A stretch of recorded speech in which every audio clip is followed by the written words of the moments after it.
I adore the Sea Devils for a few reasons, actually. 1. The design of the Sea Devils is my favourite in Who Monster history. Plausibly, it is telling that they kept their basic design and then recreated it in CG for the newer series, and still very recently at that. 2. Possibly the best storyline at demonstrating the machinations of the Master, certainly during the Delgado era. 3. Jo Grant is attempted to be made as useful as possible, plus she wears possibly my favourite outfit she dons throughout her entire tenure as a companion.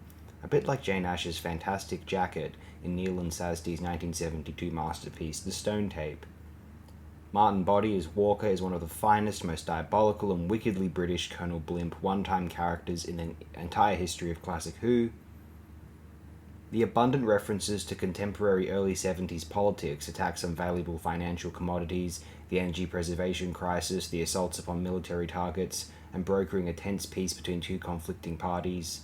6. How frighteningly relevant all of it still is to an early 2020s news cycle, the attacking of ships resulting in defensive aggression from the UK military forces, a violent raid in response to violence acting as justification for further military encroachment and hostile retribution, humanity making the Earth a miserable place, a more miserable place, for every other species inhabiting it concurrently, and the flagrant corruption of supposedly government officials for the stated sake of patriotism, but maybe instead a plea for their own personal glory.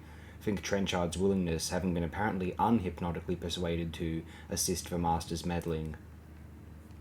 The finest VFX and budgetary display almost of all of the Third Doctor's epoch.